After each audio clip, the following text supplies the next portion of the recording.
Selamat pagi Bapak Ibu yang terkasih di dalam Tuhan Yesus Kristus. Berikut ini akan kami sampaikan beberapa warta gereja hari ini 28 November 2021. Majelis Jemaat GKI Boyolali beserta segenap anggota jemaat mengucapkan terima kasih kepada Pendeta Tunggul atas pelayanan firman-Nya hari ini. Saudara-saudara yang terlibat dalam pelayanan kebaktian hari ini, pagi ini, kiranya Tuhan memberkati pelayanan kita semua. Kamis pendalaman. Majelis Jemaat mengundang jemaat dan simpatisan dalam rangkaian kegiatan masa Advent GKI Boyolali 2021 dengan kegiatan harian masa Advent Kamis pendalaman. Masa Advent GKI Boyolali yang dilaksanakan melalui Zoom meeting pada hari Kamis 2 Desember 2021 pukul 19 WIB. Tema rapuhnya manusia dan bumi. Zoom ID akan dibagikan H-1. Terima kasih atas perhatian dan partisipasi jemaat dan simpatisan. Tuhan memberkati. Ibadah onsite GKI Boyolali. Kebaktian onsite sekaligus live streaming kanal YouTube GKI Boyolali untuk Minggu 5 Desember 2021 kebaktian pagi pukul 7 WIB untuk wilayah 2 dan wilayah 3, kebaktian sore pukul 17 WIB untuk wilayah 1 dan wilayah 4. Bisa melalui radio CJDW pada pukul 19 WIB dengan mengikuti protokol kesehatan. Syarat-syarat yang wajib dilaksanakan jemaat dalam mengikuti kebaktian onsite antara lain: 1. Sudah vaksin lengkap 2 kali untuk usia di atas 11 tahun. Memakai masker baik sebelum kebaktian, sepanjang kebaktian maupun selama kebaktian. Mencuci tangan atau memakai hand sanitizer. Menjaga jarak, tidak bersalaman. Anak-anak di bawah usia 12 tahun dan lansia di atas 60 tahun diharapkan dapat beribadah dari rumah melalui kanal YouTube GKI Boyolali dan bisa dengan radio CJDW. Majelis Jemaat GKI Boyolali mengucapkan terima kasih untuk kerjasama jemaat. Tuhan Yesus memberkati. Penerapan prokes berbasis digital. Sesuai dengan arahan Presiden Republik Indonesia dan menindaklanjuti himbauan dari Badan Pekerja Majelis Sinode Wilayah serta guna membantu pemerintah dalam rangka percepatan penanggulangan pandemi COVID-19, maka diberitahukan kepada seluruh anggota jemaat dan simpatisan bahwa GKI Boyolali akan menerapkan prokes berbasis digital dengan menggunakan aplikasi Peduli Lindungi. Dan bagi anggota jemaat atau simpatisan yang tidak mempunyai HP yang memadai bisa menunjukkan surat vaksin sampai pemberitahuan lebih lanjut. Bagi jemaat yang sudah memiliki aplikasi Peduli Lindungi dapat scan barcode sebelum memasuki ruang kebaktian dan sesudah kebaktian selesai pada pintu masuk gedung gereja.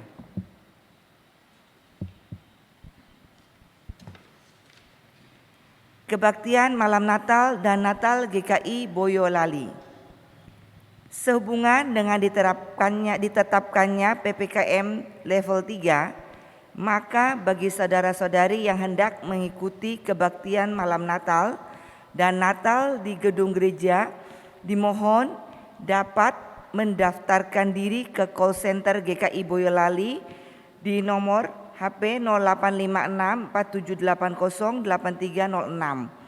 Selambatnya Kamis tanggal 23 Desember 2021. Demikian pemberitahuan kami. Atas perhatian dan kerjasamanya kami ucapkan terima kasih.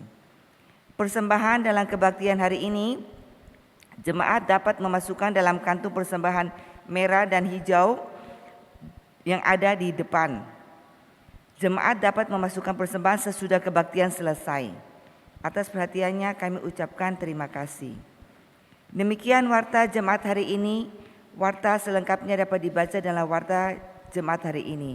Selamat beribadah. Tuhan Yesus memberkati kita semua.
Saudara-saudari yang dikasihi dan mengasihi Allah, hari ini adalah Minggu Advent yang pertama. Penyalaan lilin Advent pertama merupakan simbol kehidupan yang dipenuhi pengharapan. Pengharapan akan pemulihan relasi antara kita dengan Allah, dengan sesama manusia, dan dengan sesama ciptaan. Pengharapan akan pemulihan relasi ini senada dengan perkataan Paulus di dalam Kolose 1 ayat 23. Sebab itu, kamu harus bertekun dalam iman, tetap teguh, dan tidak bergoncang. Dan jangan mau digeser dari pengharapan Injil yang telah kamu dengar dan yang telah dikabarkan di seluruh alam di bawah langit. Dan yang aku ini Paulus telah menjadi pelayannya.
Saudara-saudara yang dikasihi dan mengasihi Allah, kebaktian Minggu Advent pertama ini berlangsung di dalam nama Allah Bapa, Anak, dan Roh Kudus.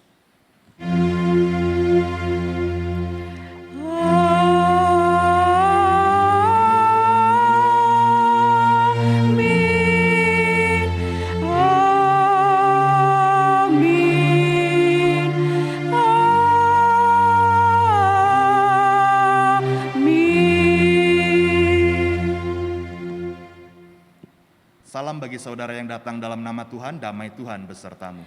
Dan besertamu juga.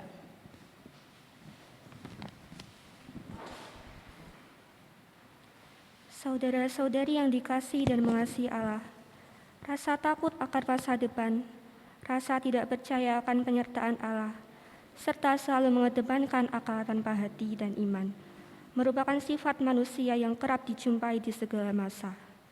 Sebaliknya, Berani menunggu dan percaya kepada rancangan Allah adalah sikap iman yang tidak mudah, namun indah.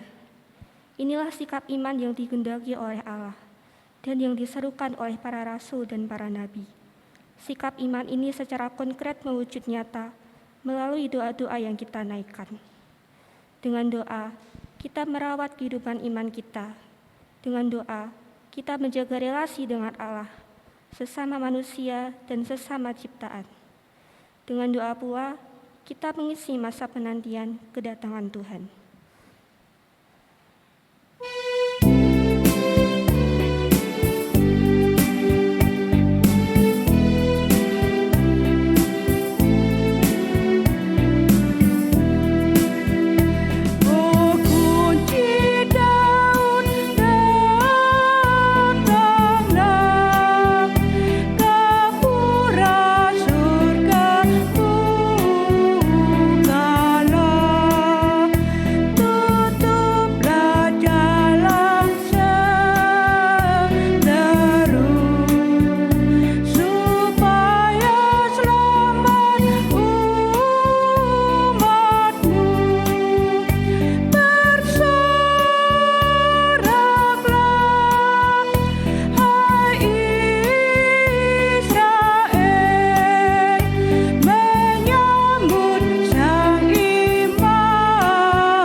Saudara-saudari yang dikasihi dan mengasihi Allah, marilah kita menghadap Allah untuk mengakui dosa dan kesalahan kita.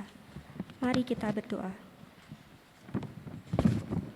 Ya Tuhan, dengan jujur kami ingin menyampaikan bahwa kerapuhan begitu melekat pada diri kami. Alih-alih merasa rendah hati dan mawas diri, kami justru sering mengedepankan kecemawaan dan keegoisan kami. Yang mana hal ini jugalah yang membuat kami begitu abai akan pentingnya membangun relasi yang baik dengan Engkau. Tuhan, ampunilah kami.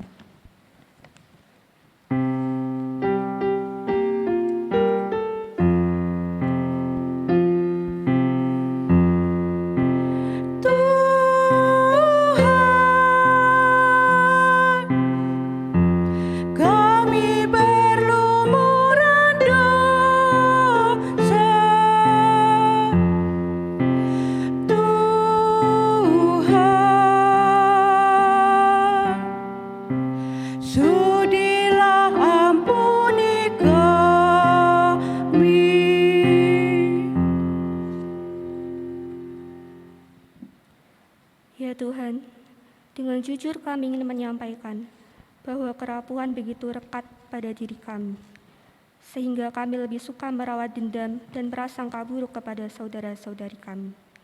Kami sudah terbiasa nyaman melewati hari-hari kami, bukan dengan penerimaan dan penghargaan akan kehadiran saudari-saudara kami, tetapi dengan iri dan dengki kami melewati hari-hari kami. Tuhan, ampunilah kami.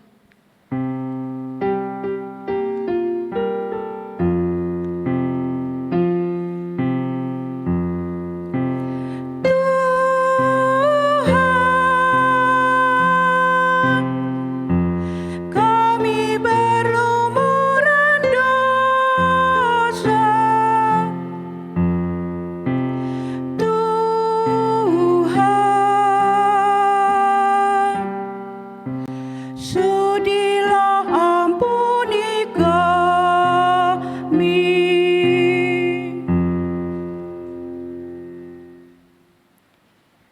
Ya Tuhan, dengan jujur kami ingin menyampaikan bahwa kerapuhan begitu nyata pada diri kami. Oleh karena itu, kami sombong dengan memandang bahwa diri kami adalah ciptaan-Mu yang paling mulia. Kami mengeksploitasi secara habis-habisan alam ciptaan-Mu dan menjadikan ciptaan-Mu hanya sebatas untuk pemuasan nafsu kami yang tidak terbatas ini. Tuhan, ampunilah kami.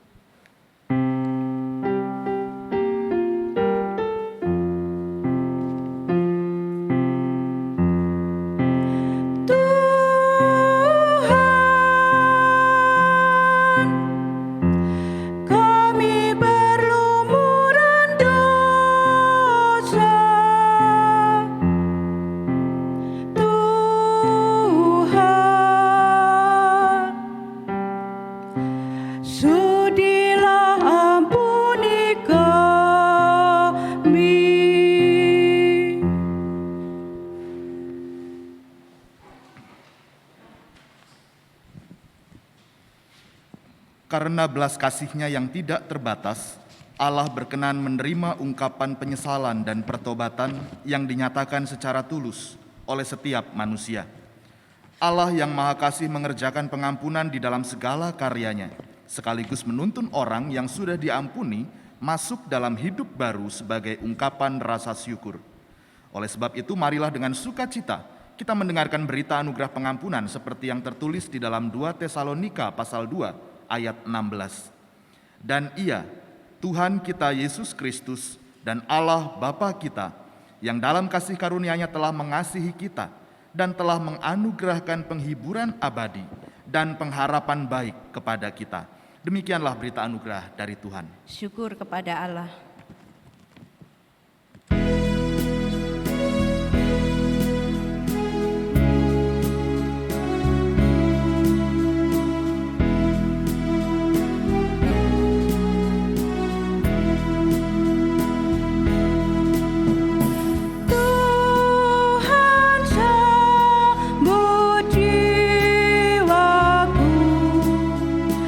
Bila ku berdoa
Mari kita berdoa.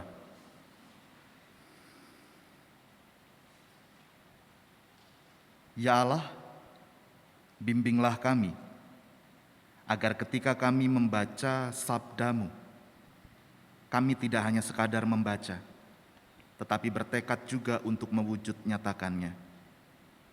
Biarlah kiranya Engkau saja yang memampukan kami, agar kata-kata di dalam kitab suci ini dapat hidup di dalam keseharian kami. Berfirmanlah ya Allah, sebab kami anak-anak-Mu siap untuk mendengarkan. Di dalam Kristus Sang Firman yang hidup, kami naikkan doa ini. Amin. Bacaan Alkitab kita pada saat ini diambil dari Injil Tuhan Yesus Kristus menurut Lukas pasal 21, ayat 25 sampai 36.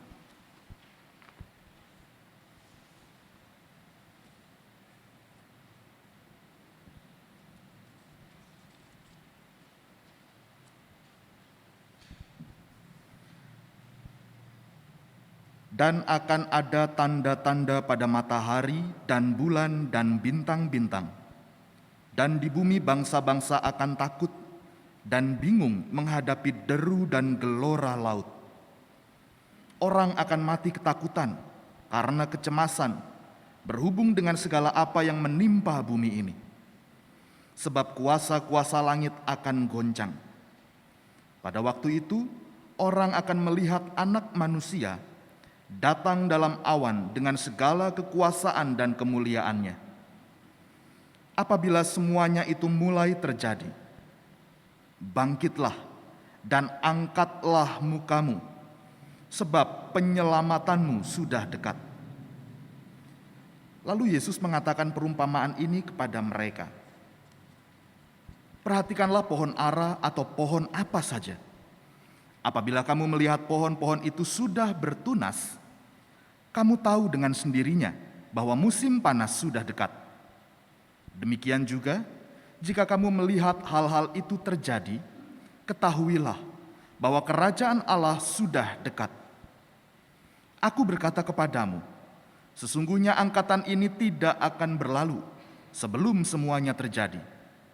Langit dan bumi akan berlalu, tetapi perkataanku tidak akan berlalu. Jagalah dirimu, supaya hatimu jangan syarat oleh pesta pora dan kemabukan, serta kepentingan-kepentingan duniawi, dan supaya hari Tuhan jangan dengan tiba-tiba jatuh ke atas dirimu seperti suatu jerat. Sebab ia akan menimpa semua penduduk bumi ini. Berjaga-jagalah senantiasa sambil berdoa, supaya kamu beroleh kekuatan untuk luput dari semua yang akan terjadi itu. Dan supaya kamu tahan berdiri di hadapan Anak Manusia. Demikianlah Injil Tuhan Yesus Kristus. Berbahagialah setiap orang yang mendengar sabda Tuhan dan yang setia memberlakukannya. Maranatha. Maranatha, Maranatha, Maranatha.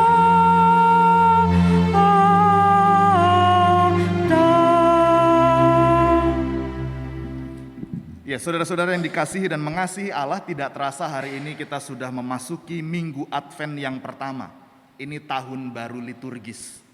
Jadi tahun barunya bukan jatuh di tanggal 1 Januari, tapi di setiap Advent pertama. Kita mulai masuk ke satu siklus yang baru. Dan kali ini kita masuk dalam siklus tahun C, tahunnya Lukas. Nah, saudara-saudara yang dikasihi dan mengasihi Allah, di tengah masa Advent ini, kita sedang menantikan kedatangan Tuhan. Biasanya yang jadi pertanyaan adalah kapan? Kapan sih kedatangannya? Ketika kita bicara tentang Advent, kita bicara tentang waktu. Ada masa lalu, masa kini, dan masa depan. Kita sekarang berdiri di masa kini. Tetapi ada dua hal yang sedang kita lihat. Masa lalu adalah kita sedang mengingat kembali peristiwa ketika Allah hadir dalam kehidupan umat dalam diri Yesus Kristus, yang nanti perayaannya akan dilaksanakan pada tanggal 25 Desember. Kita mengingat karya Allah di dalam kehidupan umat manusia. Tetapi sekaligus di saat ini kita juga sedang memandang ke depan. Kita sedang menantikan kedatangannya kembali. Kita sedang berbicara tentang masa lalu, masa depan. Dan kita berada di tengah-tengahnya. Sebagai sebuah penantian, maka kita tidak bisa hanya sekadar duduk diam. Ada hal-hal yang perlu kita kerjakan. Dan pada kesempatan kali ini di Advent yang pertama, kita berbicara tentang merawat kehidupan melalui doa. Kalau kita bicara tentang doa, kira-kira doa itu apa sih Bapak Ibu? Doa itu apa sih?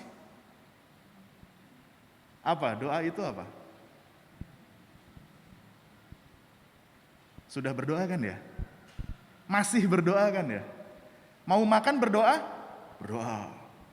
Mau tidur berdoa? Berdoa. Mau melakukan perjalanan berdoa? Berdoa. Tapi apa itu doa? Apakah sebagai sebuah prasyarat untuk melakukan suatu aktivitas? Apakah doa itu adalah hanya sekadar untuk formalitas belaka? Oh, kita kan mau melakukan sesuatu, kita berdoa dulu. Apakah hanya sebatas itu? Banyak orang Kristen yang mengatakan bahwa doa adalah nafas kehidupan. Doa adalah nafas kehidupan orang Kristen. Kalau nggak berdoa ya nafasnya berhenti. Wah. Ada juga yang mengatakan bahwa doa itu adalah komunikasi kita dengan Tuhan. Cara kita untuk mengungkapkan perasaan kita kepada Tuhan. Tapi yang jadi pertanyaan selanjutnya adalah, apakah ketika kita berdoa kita betul-betul menghayati hal itu? Betul, doa adalah nafas kehidupan orang percaya. Betul bahwa doa adalah sarana untuk kita berkomunikasi dengan Tuhan, membangun relasi dengan Tuhan. Tapi apakah itu sudah kita hidupi? Apakah hal itu sudah kita hayati ketika kita berdoa? Ketika kita berkata-kata, yang biasanya kalau diajarkan guru sekolah minggu, lipat tangannya, tutup matanya. Apakah hal itu sudah betul-betul kita hayati? Ya Tuhan, berkatilah makanan ini. Misalnya di doa makan. Tapi ternyata begitu makan, wah keasinan. Buang. Barusan kita berdoa, ya Tuhan berkatilah makanan ini. Wah rasanya gak cocok. Buang. Padahal di atas piring itu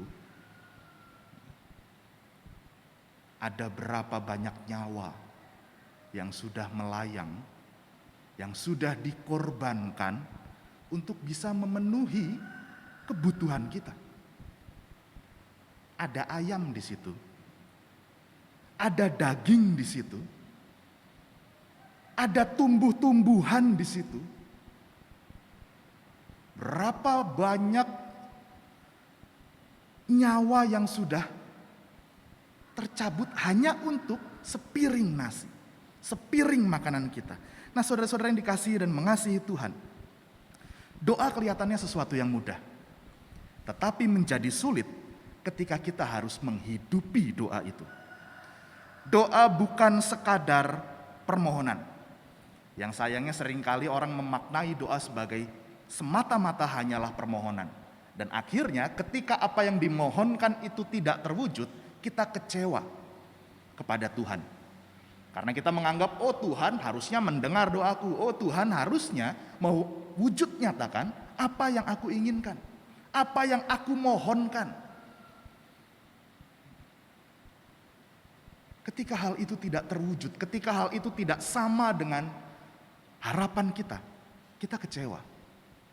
Berarti ada yang keliru dengan doa kita. Doa bukanlah untuk mengubah rencana Tuhan. Tetapi doa adalah kita memohon supaya kita yang terlebih dahulu diubah untuk percaya pada rancangan Tuhan. Jadi doa itu bukan untuk mengubah Tuhannya sesuai dengan keinginan kita, mengubah rencana Tuhan supaya menjadi seperti yang kita ingini, tapi supaya kita berubah menyesuaikan diri terhadap situasi yang terjadi karena kita yakin bahwa Tuhan sedang berperan di situ. Sekalipun mungkin tidak sesuai dengan jalan pikiran kita. Sekalipun mungkin tidak sejalan dengan apa yang kita harapkan. Nah, pada titik ini kita perlu jujur. Jujur terhadap diri sendiri, jujur kepada Tuhan. Jujur dengan apa yang kita rasakan.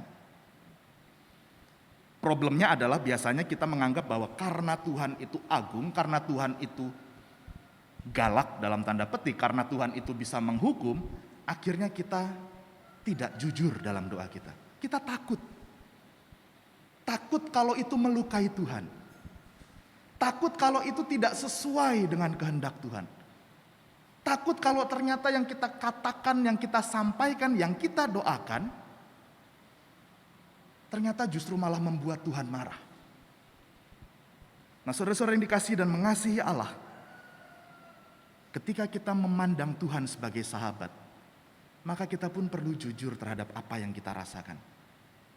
Terbukalah. Terbukalah kepada Tuhan dengan apa yang sedang kita gumuli. Terlebih di masa penantian, kita melihat segala sesuatu berubah dengan cepat. Ditambah lagi pandemi yang sebetulnya mengubah semuanya dengan begitu cepat. Kita dipaksa untuk berubah dengan segala kondisi yang ada. Dari yang tadinya bisa pergi kemana-mana dengan mudah, sekarang agak repot. Mesti tes dulu, mesti dicolok-colok dulu hidungnya. Kalau yang biasanya mau beribadah itu dengan mudah, kita bisa nyanyi dengan lantang, sekarang mau nyanyi ambekannya susah, pakai masker. Kalau yang biasanya kita mau beribadah itu datang, duduk, menikmati ibadahnya, tapi beberapa waktu yang lalu, dan bagi sebagian orang pada saat ini, kita tidak bisa beribadah di gedung gereja. Mau tidak mau, kita belajar menyesuaikan diri dengan layar. HP, laptop, televisi. Mau tidak mau kita berubah. Dan ketika kita bicara tentang perubahan, bukankah itu juga yang dikatakan oleh Yesus? Ketika kedatangan anak manusia. Ketika kedatangan Kristus kembali, maka ada perubahan-perubahan. Dan hidup selalu menuntut perubahan. Perubahan yang mungkin tidak sesuai dengan rencana kita. Menarik bahwa di dalam Injil Lukas ini kita melihat ada dua lapis cerita. Lapis yang pertama adalah gambaran tentang tanda-tanda alam. Sebagai tanda akan kedatangan anak manusia. Tanda akan kedatangannya kembali. Digambarkan menjadi seperti bencana yang besar. Digambarkan menjadi suatu yang mengerikan, yang menakutkan. Orang akan mati ketakutan karena kecemasan. Dan semua gambaran yang mengerikan ini adalah bukti bahwa kita adalah manusia yang rapuh. Bahwa kita adalah manusia yang tidak berdaya. Kita adalah makhluk yang fana. Tetapi yang menarik di lapis berikutnya,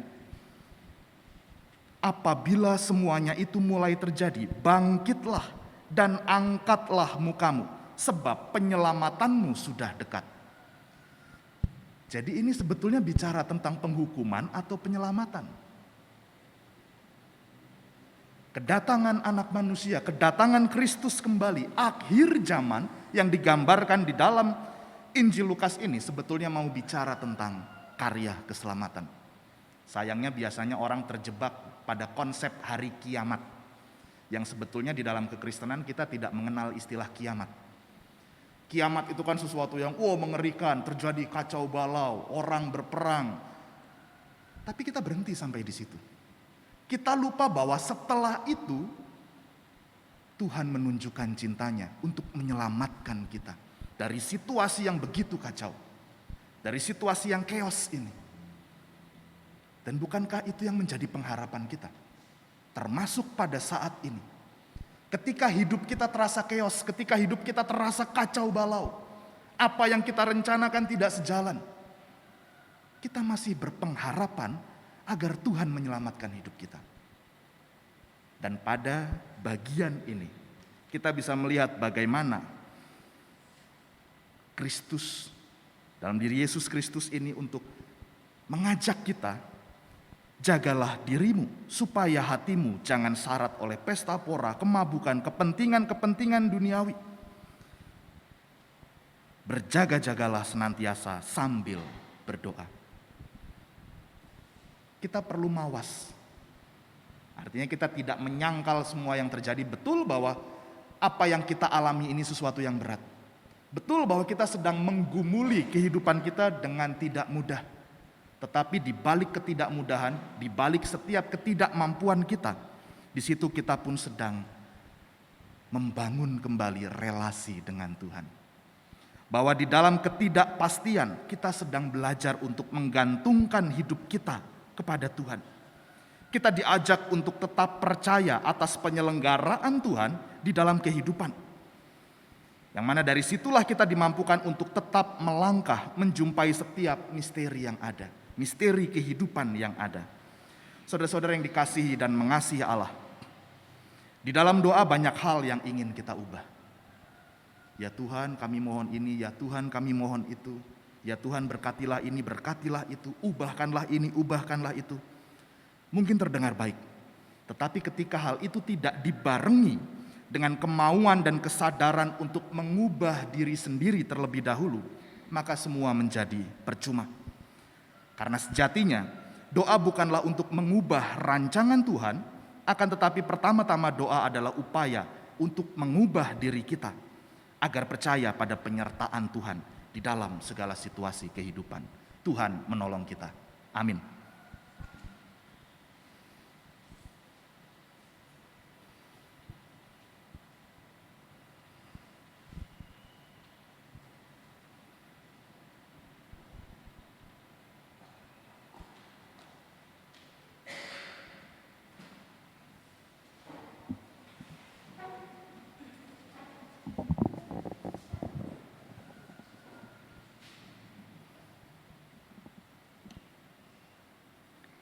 Saudara-saudara, marilah kita mengikrarkan pengakuan iman kita seturut dengan pengakuan iman rasuli.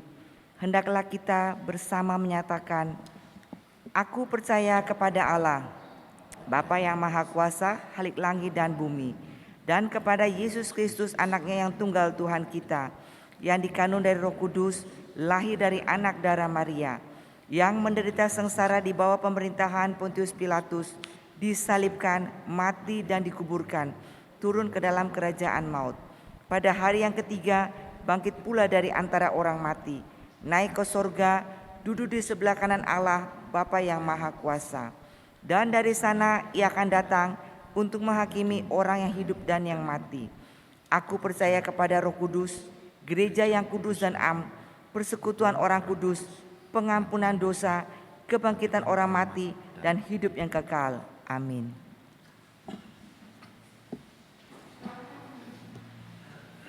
Mari kita bersyafaat.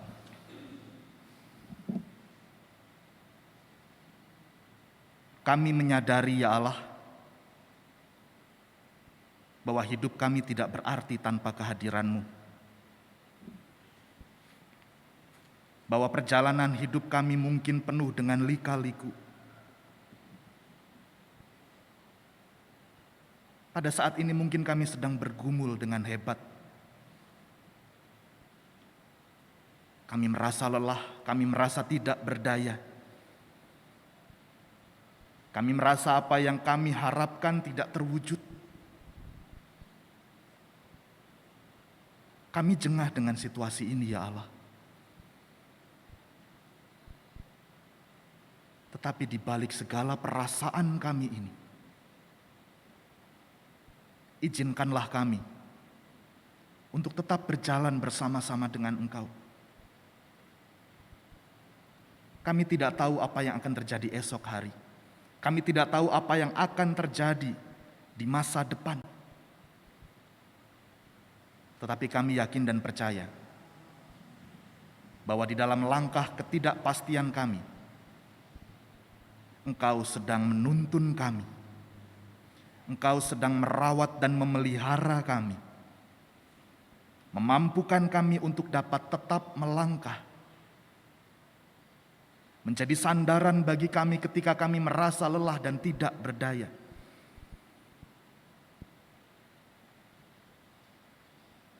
Dan mengarahkan kami untuk menjadi pribadi yang lebih baik lagi. Biarlah segala persoalan di dalam hidup kami tidak melemahkan iman kami, tetapi dapat memantapkan kami untuk menggantungkan hidup kami hanya kepadamu saja. Pada saat ini, ada banyak orang-orang di sekitar kami yang merasa tidak berdaya karena sakit penyakit, yang bergumul dengan kelemahan tubuh,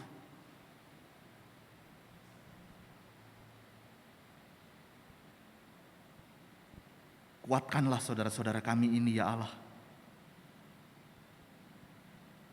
Biarlah melalui kami, cinta kasih-Mu menjadi nyata. Melalui dukungan kami, perhatian kami, semangat kami, saudara-saudara kami yang sedang mengalami sakit dan kelemahan tubuh ini dapat merasakan kehadiran-Mu. Begitu juga kami berdoa untuk saudara-saudara kami yang lain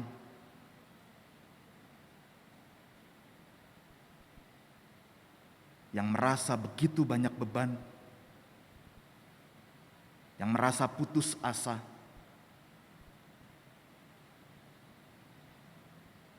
yang merasa hidupnya sia-sia belaka.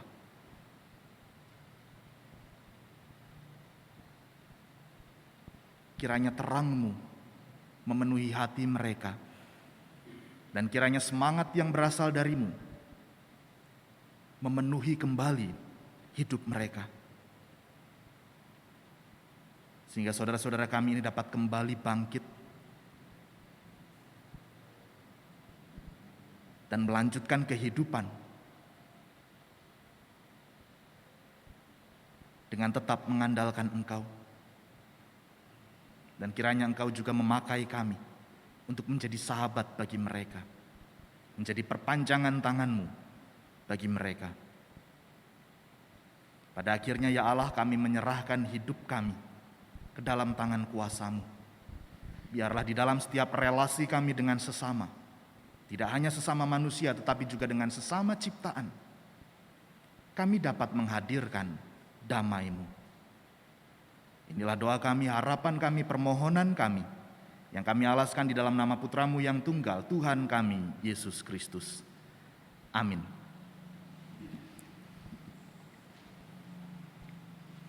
Saudara-saudari yang dikasihi dan mengasihi Allah, marilah kita menyatakan rasa syukur kepada Allah melalui pengumpulan persembahan. Adapun nas yang mendasari pengumpulan persembahan pada saat ini diambil dari Roma 12 ayat 1. Beginilah bunyi sabda Tuhan. Karena itu saudara-saudara, demi kemurahan Allah aku menasihatkan kamu supaya kamu mempersembahkan tubuhmu sebagai persembahan yang hidup, yang kudus, dan yang berkenan kepada Allah. Itu adalah ibadahmu yang sejati.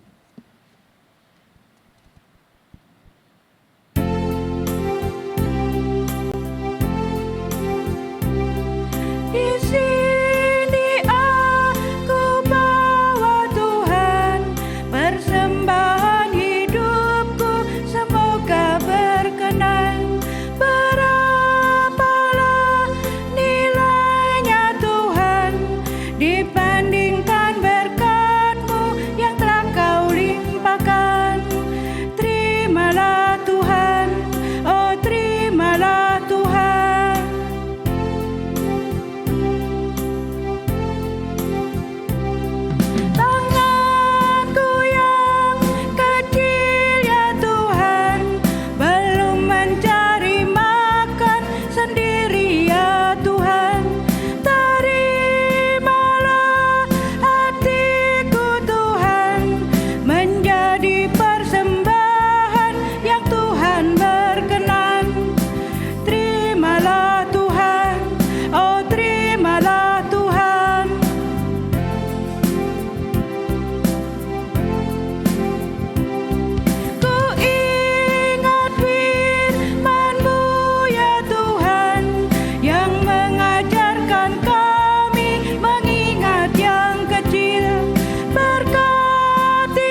Ibu, mari kita berdoa. Tuhan Yesus yang Maha Pengasih dan Penyayang, kami mengucap syukur Tuhan atas pagi hari ini yang indah. Di ibadah pagi hari ini kami bisa berkumpul bersama-sama Tuhan, membaca firman Tuhan, merenungkan firman Tuhan, bernyanyi memuji Engkau Tuhan. Dan kami diberi kesempatan Tuhan pada kesempatan ini untuk memberikan persembahan. Tuhan berkati hati kami semua, supaya kami memberi dengan hati yang penuh sukacita, damai sejahtera, dan berbahagia Tuhan dan layak kepada Engkau. Terimalah persembahan kami, berkati kami semua, supaya kami selalu Tuhan diberkati dan berkat bagi sama kami. Berkati kami semua, tolong kami semua, supaya bisa menggunakan apa yang Tuhan berikan pada kami persembahan ini, dikelola dengan baik Tuhan, untuk pekerjaan Tuhan, di GKI Boyolali sini Tuhan, ataupun di mana Tuhan berkehendak. Terima kasih Tuhan, Tuhan Yesus baik dan sungguh baik. Tolong kami Tuhan, supaya kami bisa merawat kehidupan kami ini Tuhan, dengan terus berjaga-jaga dan terus berdoa kepada Engkau Tuhan. Terima kasih Tuhan, inilah doa kami. Di dalam nama Tuhan kami Yesus Kristus, kami telah berdoa dan mengucap syukur. Haleluya, amin. Saudara-saudari yang dikasihi dan mengasihi Allah, dengan penuh pengharapan marilah kita meneruskan ibadah kita pada saat ini di dalam keseharian kita. Marilah kita mengerjakan apa yang tekun kita doakan dan mendoakan apa yang tekun kita kerjakan. Hari depan tidak sepenuhnya kita tahu, namun yang pasti kita tahu adalah bahwa penyertaan Tuhan senantiasa tetap di dalam hidup kita.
Perjalanan gelombang dunia menderu, dipimpinnya ku bertahan sampai akhir langkahku.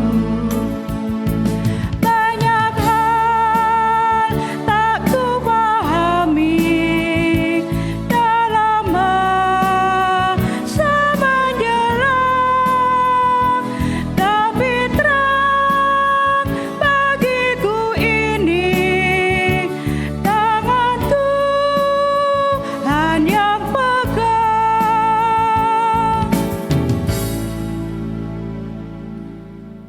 Kini arahkanlah hatimu kepada dunia. Kami mengarahkan hati kami kepada dunia. Jadilah sahabat bagi sesama. Sebab kami rindu mempersaksikan Kristus, Terpujilah Allah Bapa, Anak, dan Roh Kudus.